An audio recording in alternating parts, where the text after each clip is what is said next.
bienvenue dans l'éclat sonore de Posecast, le rendez-vous hebdomadaire qui transforme vos journées en de belles occasions de réflexion, de partage et d'ouverture d'esprit. De la science à l'art, de l'histoire aux dernières tendances, Posecast est l'espace où aucune idée n'est trop grande et aucun sujet trop complexe. Embarquez maintenant avec nous dans l'univers fascinant de la diversité des sujets, tout cela avec une dose d'humour et d'authenticité. Écoutez, likez et partagez pour élargir notre communauté de penseurs audacieux. Posecast. Posecast, c'est tout de suite. Il est courant de tomber amoureux de quelqu'un qui vit à des centaines, voire des milliers de kilomètres, ou parfois les projets ou la vie imposent la distance entre les amoureux. Je suis Dorcas et vous écoutez Posecast. Que vous soyez vous-même dans une relation à distance ou que vous envisagez d'en commencer une ou simplement que vous soyez curieux de savoir comment cela fonctionne, cet épisode est fait pour vous. Je suis avec l'équipe habituelle, enfin presque. Sam n'est pas avec nous aujourd'hui, mais vous profiterez comme d'habitude de la présence de la douce Marilyn et de l'intrépide Kevin. Bonjour les gars. Bonjour Dorcas. Bonjour Dorcas. Alors, la forme ? Ouais, ça va, la pleine forme. Alors, mais voilà, je suis en amour, alors j'ai une surprise pour vous. Nous avons sur Posecast aujourd'hui l'un des artistes les plus prometteurs du showbiz béninois.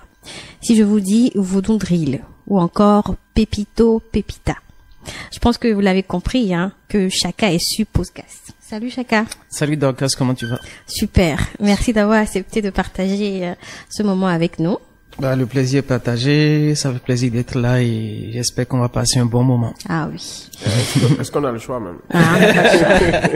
Eh bien les gars, parlons d'amour. Surtout parlons d'amour à distance. Ah, l'amour. Est-ce que vous en avez connu, vous, Kevin? Moi spécialement, j'ai pas vécu une telle situation. Enfin, je n'ai pas connu, je veux dire, l'amour à distance, mais j'ai des amis, des camarades, des frères même, je veux dire, qui ont subi ce que c'est que l'amour à distance. Donc, j'ai appris pas mal de choses de leur expérience. Marilyn Lago avec des milliers de story time. Je suis certain qu'elle aura une histoire une story time à nous raconter. Par contre, cette fois-ci, je vais faire très attention. Sinon, les gens pourraient se retrouver dans mes tirs. Et là, ça risque d'être compliqué.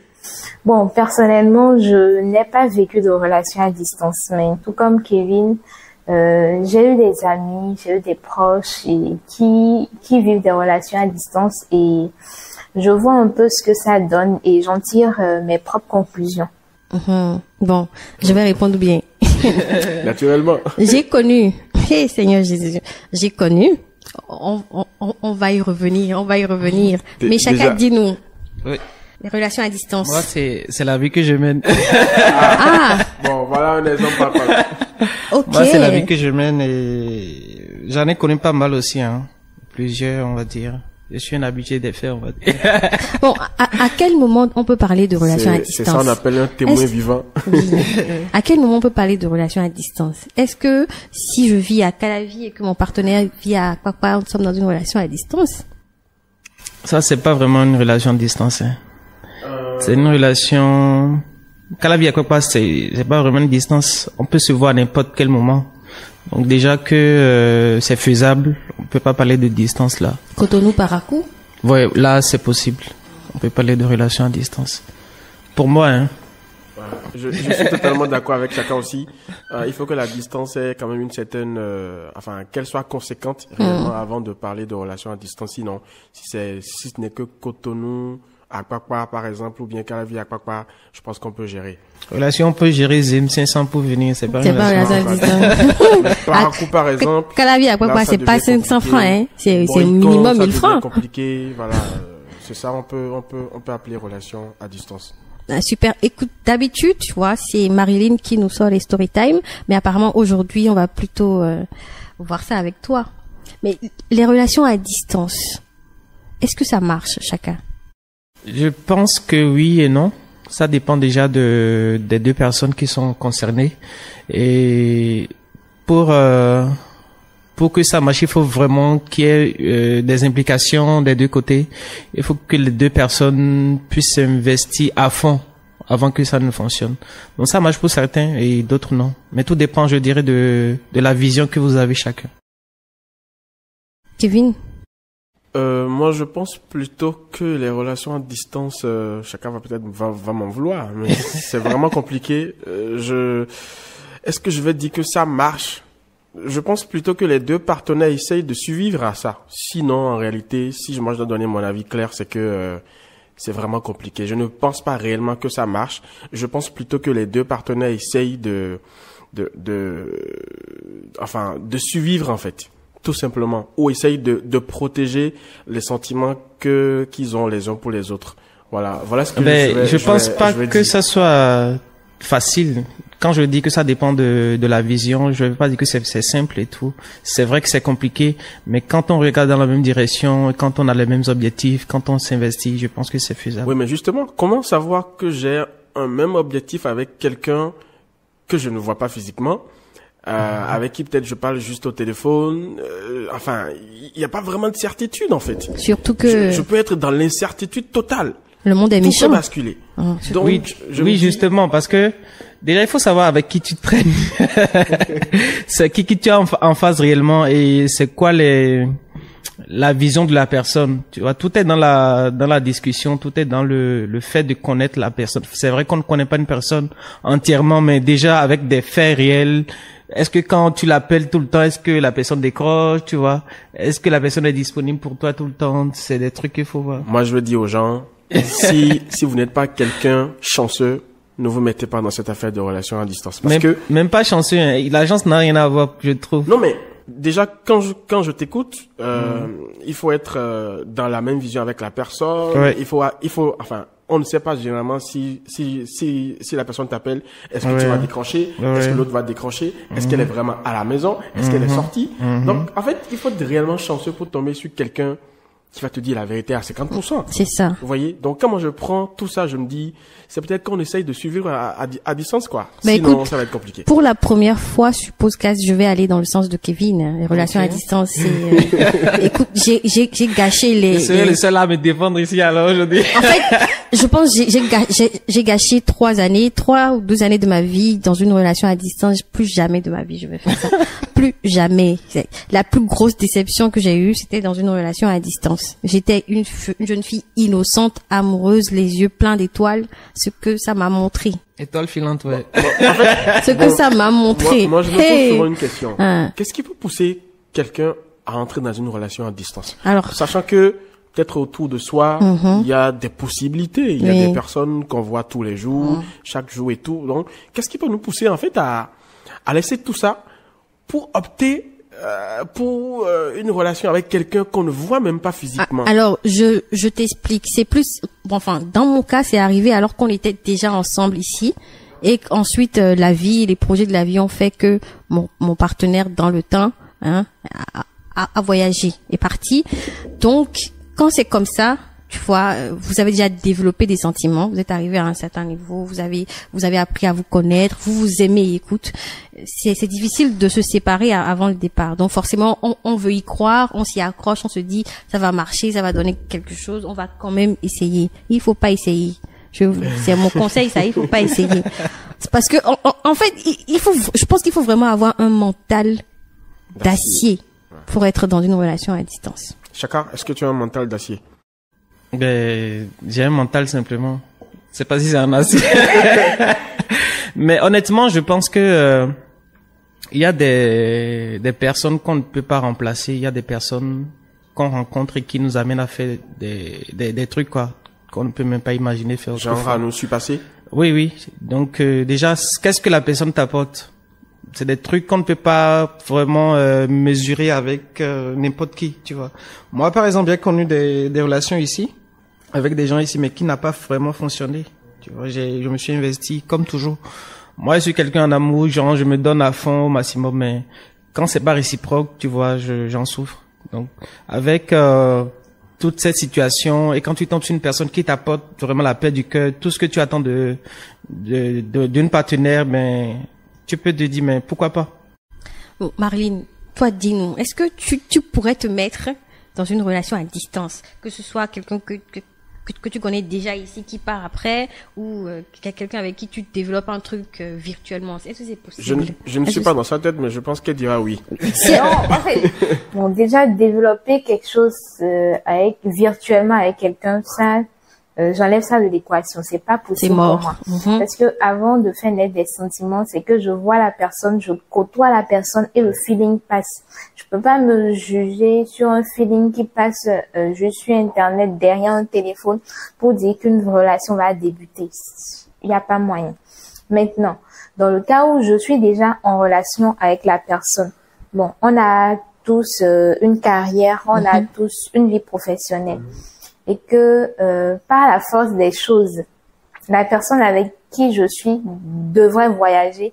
Je pense que la première des choses, c'est que bon, je vais pas être un frein au développement de l'autre, tout comme j'espère qu'il ne sera pas un frein à mon développement. C'est facile à dire. Donc, un instant. Donc, quand que ce soit lui ou que ce soit moi qui devrions voyager, je pense que on se voit, on en discute.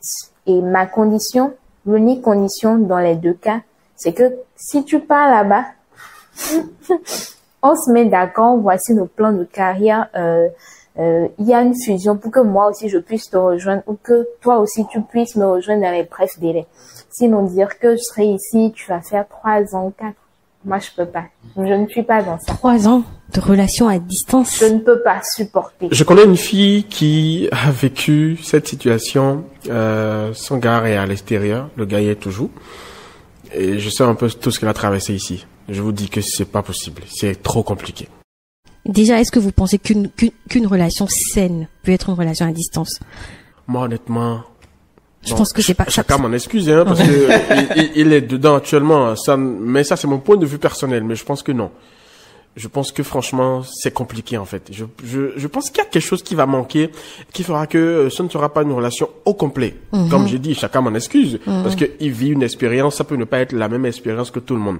Mais quand en tout cas, c'est mon point de vue spécial.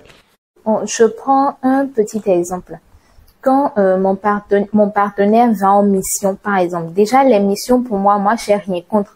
Mais j'ai remarqué qu'à un certain niveau, je n'arrive pas à gérer.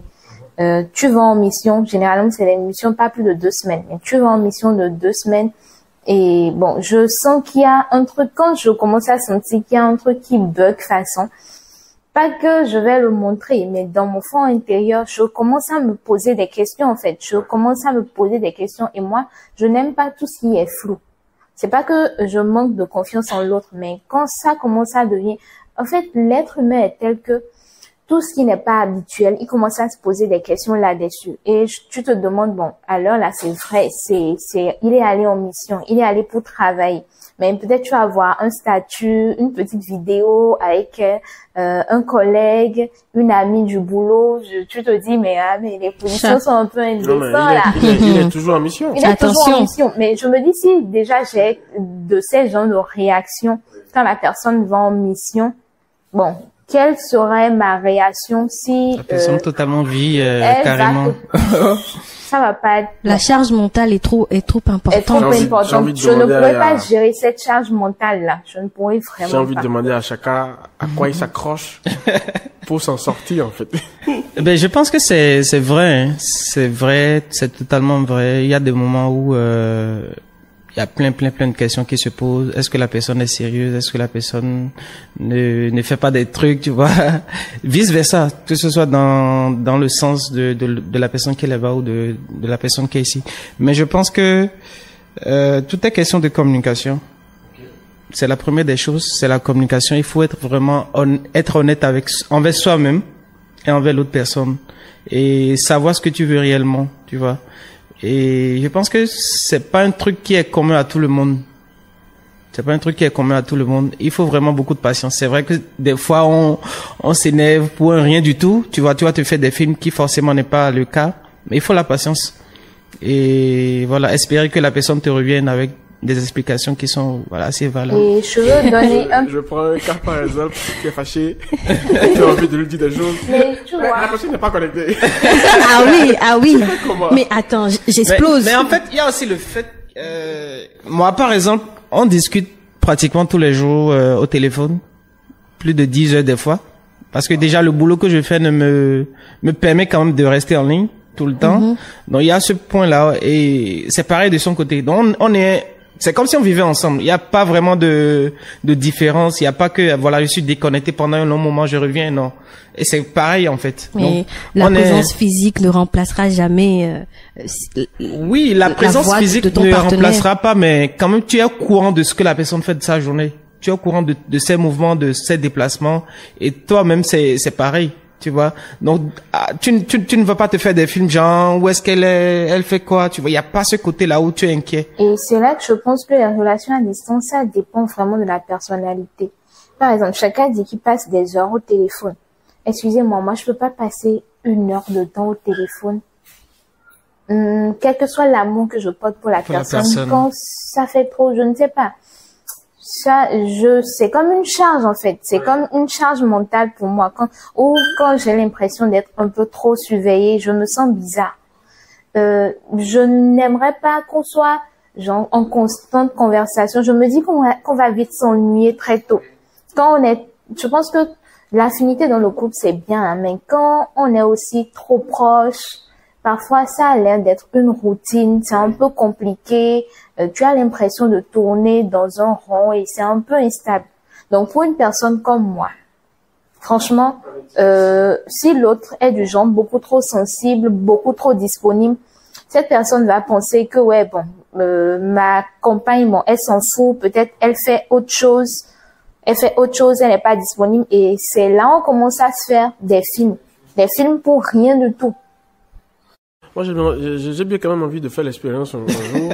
Quand j'écoute chacun. Moi, je pense que, je me dis que voilà, c'est comme tu dis, hein, s'il n'y a pas cette réciprocité, bon, moi, ça me dérange pas. Et je pense que c'est pareil pour elle, tu vois. Maintenant, si c'est dans le cas où c'est pas le même feeling, où la personne ne peut pas supporter, ça va être difficile. Et je pense que j'ai déjà été dans des relations comme ça, où c'est moi, je suis vraiment là, et l'autre personne n'est pas là. Donc, du coup, ça crée ce déséquilibre là où tu te dis, mais voilà, la personne fait quoi, tu vois. Mais comment maintiens-tu la confiance dans ton couple malgré la distance? Il s'est passé plein de choses déjà dans ta relation, donc tu es sûr de connaître certains aspects de la personnalité de l'autre. Tu sais que l'autre personne n'aime pas certaines choses et c'est vice versa. Donc du coup, ben, il faut garder le cap, on va dire. Il faut faire ce que tu fais d'habitude. Il n'y a pas vraiment de changement. Il n'y a pas vraiment de pression à se mettre ou non. Tu es toi-même. Tu fais tout ce que tu fais comme d'habitude et voilà. Tu as entièrement confiance en ta partenaire, elle a entièrement confiance en toi. Oui, c'est ça. Mais il y a un mais. Vas-y. Les tentations. Oh. Vous savez, les on est dans tentations. un milieu où on rencontre pas mal de personnes. Ouais. Chacun, il y a beaucoup de femmes qui souhaiteraient courir derrière lui. Attention. Qui veulent l'arracher. C'est possible. C'est bien possible. Enfin, même si lui ne sait pas. Oui. Genre, il y a des admiratrices secrètes qui sont là, des crushes, comme on le dit, voilà, et qui sont là. Du coup, quand vous arrivez à tomber sur ces personnes, et que vous savez que à tel me court après, pardon, est-ce que parfois ça ne t'amène pas à dire, bon, c'est vrai, l'autre est à distance, c'est pas tout ce que je fais, même si on se parle 10 heures par jour, je peux quand même voler 5 minutes de mon temps, je me déconnecte et puis voilà, je fais ce que je veux. Après, je reviens. Et puis, tout est normal, quoi. Carré comme si de rien n'était. Ben, déjà, c'est se mentir déjà à soi-même. Tu vois. La finalité, c'est quoi? Qu'est-ce que tu vas chercher, en fait? Tu vois, donc, il y a ce côté-là où, Tu fais la vie. Mais moi, j'en ai pas envie. C'est pas ce que je veux, tu vois. Donc, déjà, il faut être sincère envers soi-même. Déjà de base, déjà dès le début de la relation. Si tu sais que tu ne vas pas aller loin, mais pourquoi t'engager dans une relation pareille? Et déjà, c'est ce que je veux être avec la personne, c'est ce que je veux. Et du coup, ben je suis prêt à faire n'importe quoi, à faire tout ce qu'il faut pour garder ce rythme-là jusqu'à ce que c'est pas définitif. Tu vois, donc, tu te dis, je vais faire un sacrifice pour un temps, pour qu'on soit ensemble après. Ben, ma question pour toi, alors, c'est, écoute, moi, je m'introduis dans ta vie comme ça, hein. Est-ce que tu es fidèle, Chaka? Ben, bien sûr. Ben, tu diras jamais non. Il dira jamais non, tout bien sûr. Est-ce qu'on a déjà vu un homme qui dit qu'il est infidèle? Ben, bien sûr. Je pense que la question de la fidélité, c'est un choix. Déjà, l'infidélité, ça coûte cher. Je pense. Ça coûte cher. Donc, c'est moi, vrai? Ouais. Ça coûte cher, Kevin. Ça coûte cher. Ça coûte très cher. Donc, tu as déjà été infidèle, en fait. Non. Ça veut pas dire que j'ai été Mais tu sais que ça coûte cher. Tu sais mais ils savent que ça coûte cher. Non, ça coûte cher. Mais vous savez que ça coûte cher. Je connais, enfin. Des gens qui ont fait. Il a jamais fait. Mais il connaît des gens qui ont fait. Il sait que ça coûte cher. Ça coûte cher. Je pense que, voilà. Et c'est quoi genre, la fin, quoi, la finalité de ce que tu recherches toi-même. Bon, je trouve que tu vas le faire, mais ça va rien apporter au final. Pas des doutes que tu vas semer dans le cœur de l'autre, etc. Il y a une question qui me taraude de l'esprit. Comment on arrive à annoncer aux parents qu'on est en relation à distance avec quelqu'un? C'est-à-dire quelqu'un, par exemple, que les parents n'ont pas vu. Bon, enfin, je suis dans le cas où... Oui, la relation naît virtuellement. La relation vraiment à distance, quoi. Donc, comment on arrive à un moment donné à dire aux parents, écoutez, je sors avec telle personne, mais je l'ai jamais vu physiquement, on discute tout le temps au téléphone. Mais ça se fait aussi naturellement. Déjà que tu passes plus de temps au téléphone que d'habitude, ils remarquent. Les parents le sentent. Si tu es avec tes parents, ils remarquent forcément. Et des fois, bon, ils peuvent dire, je vais saluer telle personne, laisse tes parents sont là, bon, on les salue vite fait. Mais avec le temps, tu vas officialiser, tu vas forcément leur parler. Mais, dites-moi, est-ce que ce n'est pas dangereux de créer une relation virtuelle? Parce que, en fait, c'est clair que tu ne connais pas une partie de la personne. Tu connais de la personne ce qu'elle te dit, ce qu'elle te montre. Donc, vous développez une relation à distance comme ça, tu ne sauras jamais qui c'est en réalité. Oui, c'est vraiment dangereux. C'est très dangereux, on va dire même. Maintenant, si tu as des doutes, il vaut mieux les approfondir, tu vois. Chercher à comprendre ce qui ne va pas. Parce que quoi qu'on dise là, les actes ne mentent pas, quoi. Il y aura forcément une erreur que la personne aura fait et voilà, tu vas te dire, mais... C'est dangereux, tu penses, Marilyn? Oui, c'est vraiment dangereux. Et là, quand on a pas maintenant, je me rappelle que j'ai eu un truc du genre. C'est bizarre, je me suis même pas rappelé quand on avait commencé. Raconte-nous l'histoire. Raconte-nous la story time. J'ai connu un monsieur sur les réseaux sociaux. Déjà, moi, je suis sur les réseaux sociaux, je suis très active, mais discuter, échanger avec des inconnus, c'est vraiment pas mon fort. Donc, la personne a quand même su bien attirer mon attention, on a commencé à discuter et tout.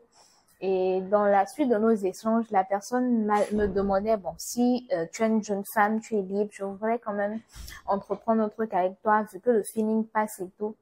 Au fond de moi, je me suis relation à distance, jamais, nada. Mais tellement le gars, il forçait, il n'est pas ici, il est au nord.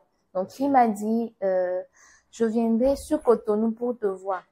Dans la foulée, j'étais obligée de lui dire, bon, viens, on se voit, malgré moi, tu vois un peu. Déjà, c'est pas un truc que je voulais, mais façon le mec insistait, j'avais plus vraiment le choix. C'est que je lui ai donné rendez-vous. Il a quitté Parakou pour Cotonou. On devrait se voir à Golden Tulip. Il m'a dit qu'il allait prendre un séjour 3 jours. Il a tout booké. C'est vrai que le matin, là, il m'a appelé, je suis pas partie. T'avais trop peur. Pourquoi? Pourquoi? Mais écoute, tu as eu raison de ne pas partir, tu le connaissais pas. Mais pourquoi tu l'as laissé bouger de... Quand t'as fait une absence. Bon, mais ok. Il était fâché. C'est vrai, oui. oui. À cause de toi, je me suis déplacée. Ouais, mais c'est clair. Il a booké. Oui. C'est Bon, le laisser venir et ne pas décrocher après, je trouve ça malsain quand même. Mais. Et pire encore, le monsieur, il était venu avec ses Qu'est-ce qui a fait que tu as décliné l'offre au dernier moment? Mon instinct, ça ne me disait pas. Bah oui, peut-être que c'était un tueur en série. Hein. Je pense que c'est parce que la personne a peut-être forcé. C'est cet aspect de la chose qui rend les trucs compliqués. Tu vois, quand l'autre personne force, tu as l'impression de faire un truc que tu ne veux pas réellement, ben ça peut pas passer en fait. Et après, il me dit qu'il m'a ramené des choses qu'il peut pas garder. Du coup, si je peux tout au moins envoyer un livreur, viens envoyer le livreur. Le livreur est allé chercher tout ce qu'il a ramené, j'ai mis chez moi. Après, je l'ai appelé, je l'ai remercié, mais je lui ai dit vraiment désolé, c'est parce que pour moi, le feeling, ça ne passait pas. Et je suis aussi une personne un peu trop peureuse pour quelqu'un que j'ai jamais vu. Aller à la rencontre de quelqu'un, je sais pas comment ça va se passer. Donc, pour moi, c'est un peu ça. Disons que j'ai en quelque sorte un blocage dans la tête face à tout ce qui est virtuel, tout ce qui est à distance. Franchement, c'est pas mon terrain. Moi, je pense que c'est encore plus dangereux aujourd'hui parce que nous sommes à l'ère du numérique, la digitalisation avec l'IA, tout ça. On peut générer des images, on peut faire des vidéos, on peut faire tellement de choses que c'est vraiment un danger, selon moi, pour la société. Donc, s'il y a des personnes qui voudraient ou qui souhaitent dans pas longtemps ou dans les jours à venir entreprendre ou avoir une relation à distance, franchement, je leur recommanderais de faire très attention parce que ça peut basculer. Important, c'est vrai. Et aussi le fait de passer assez de temps virtuellement, cela vous expose parce que vous savez, les réseaux sociaux, tout ça, c'est pas tellement protégé à 100%. Déjà, pour ceux qui n'y passent pas assez de temps, c'est déjà un risque. Maintenant, vous qui en faites votre quotidien, vous êtes là tout le temps, il faut aussi prendre des dispositions par rapport à tout ça pour qu'un jour, vous ne retrouvez pas vos vidéos. Voilà, que vous ne soyez pas victime de revenge porn ou de choses du genre. Donc, moi, ce sera le conseil que j'ai à donner aux gens. Mais relation à distance, franchement. Écoute, je ne suis pas convaincue, hein, après. Il faut que chacun nous donne la potion magique qu'il utilise. Non, en fait, de mon côté, tout a été fait de façon naturelle, hein. C'est même pas comme si j'avais forcé ou bien je voulais coûte que coûte, non. Et c'est allé tellement aussi naturel que bon. Tu t'imagines que une personne soit capable de voyager pour la première fois pour venir te voir dans ton pays où la personne connaît même pas les réalités d'ici, n'a jamais été en Afrique, tu vois. Donc, de la même façon que j'ai pris des risques, c'est réciproque en fait. Voilà. Donc c'est vice versa et il faut vraiment que ça soit comme ça pour que ça fonctionne. Franchement, je pense que c'est comme Marilyn le disait, hein, ça dépend de la personnalité, ça dépend de ce que tu envisages, de ce que tu veux, de tes sensibilités et tout ça. En tout cas, moi je pas sûr. Moi je peux pas. Si une fille actuellement qui voudrait avoir une relation à distance avec moi, le mieux c'est qu'elle lâche. Oui, franchement, elle n'a qu'à penser à autre chose. Ou soit qu'elle descende nos pays, on se voit et puis on discute. Non, en fait, moi j'aime le contact physique. Je dois te voir, on doit discuter. Mais il y a aussi le fait que il faut pas que ça dure longtemps en fait.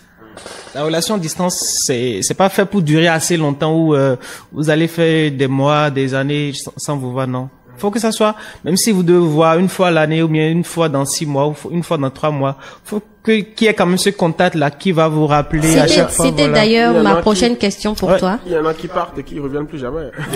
C'était d'ailleurs ma question pour toi, à court terme. Est-ce que vous avez prévu de vous retrouver? C'est quoi vos projets? Bien sûr, il faut se voir très souvent, même si ça va être difficile ou ça va coûter cher, c'est important de faire des programmes pour se voir de temps en temps, pour que ça soit pas aussi virtuel, quoi. Que ça dure longtemps, non, c'est pas bien. D'accord. Puisqu'on parle de projets, de futur et tout ça, tu travailles sur quoi actuellement? Quelles sont tes actualités, chacun? Actuellement, il y a mon album Conquête qui est disponible depuis le 31 mai, qui est disponible exclusivement sur Dingastream. On a travaillé sur un projet de 10 titres avec quelques artistes en collaboration. Donc voilà mon actualité. Conquête, c'est un album amour ou bien? C'est un album qui parle de beaucoup de choses. Déjà, on est tous des conquérants. Tant qu'on a des objectifs dans la vie, tant qu'on a un but, on va à la conquête de ce qu'on veut. Et l'album parle un peu de ça, des rêves, de comment il faut travailler pour arriver à réaliser ses rêves. Okay. Et de tout ce qui a un rapport avec ça. D'accord. Et quelle particularité il y a dans chacun de ces 10 titres-là? Chacun de ces 10 titres porte des messages assez personnels pour moi et qui en même temps vont toucher d'autres personnes, tu vois. Donc c'est assez sur des vécus, sur des réalités qui me concernent et qui concernent la société dans laquelle. Bon, je voulais plus dire musicalement, quel type de rythme, qu'est-ce que tu proposes dans cet album? C'est un peu de tout, hein. On a fait du rap, de la drill, des morceaux tendance aussi, amapiano. Enfin, il y a un peu de tout. Il y a une sorte de cocktail musical, on va dire. Donc, disponible sur Dingastream. Sur Dingastream. Dingastream, en remplissant quelles conditions? Est-ce que... Bon, l'album actuellement, c'est en streaming exclusif. Et c'est à 2000 francs.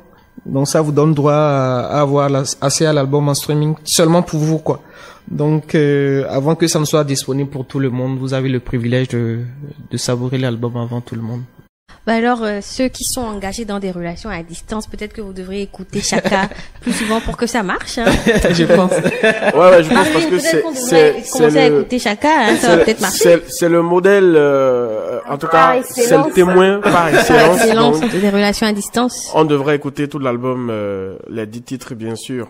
Et justement, il y a un titre sur l'album qui porte enfin, qui s'appelle Pepito Pepita. Oh, je pense que c'est mignon ça. Doit avoir un effet spécial sur les relations à distance. Forcément. Ah bon, Pepito Pepita, c'est lequel des morceaux? Bon, c'est le morceau que j'ai dédié spécialement à ma femme, parce que il faut dire que pour préparer cet album, il y a eu un long moment de galère, on va dire, de la page blanche, tout ce qui va avec. Bon, le fait que je l'ai rencontrée, elle m'a beaucoup aidé à faire cet album, on va dire, en quelque sorte. Elle m'a redonné confiance en moi, elle m'a beaucoup aidé chaque jour. Et voilà, elle était là, en fait, dans le processus, donc je lui ai dédié un morceau. Et le morceau était sorti en extrait le jour de notre mariage. Donc, ta femme a inspiré Pepito Pepita. Oui, bien sûr. C'est un morceau qui lui est clairement dédié. Et voilà. Ben, écoute, on va prendre Pepito Pepita comme cantique des cantiques pour les relations à distance. Ouais, je suis d'accord avec toi, Dorcas. Ok, donc, ça marche, hein. On boucle ça dans nos séances de prière. Nos séances de prière animées généreusement par Pierrot. Ouais. On va à prier. qui on fait un gros coucou. Oui, à qui on fait un gros coucou. On va prier pour les relations à distance. Ben, chacun, on a passé un excellent moment avec toi. Ben, moi aussi. C'était également le cas pour toi. Oui, ce fut un plaisir. J'espère qu'on va remettre ça pour très bientôt. Bah oui. Merci Kevin, merci Marilyn. Ça me regarde. Oui, on va remettre ça très bientôt et peut-être qu'on sera également avec Sam ici. Il est derrière là-bas, il nous fait des coucous. Bon, merci Marilyn, merci Kevin. Oui, c'est fini, c'est terminé. C'est moi qui boucle ici. Ok, merci Dorcas. Merci Chaka, merci à Pierrot, toi. merci Sam. Et on se dit à bientôt pour un nouvel épisode de Podcast. Et n'oubliez pas, lovez fort tant que vous pouvez. Chaka est de lever. Allez, je vous aime.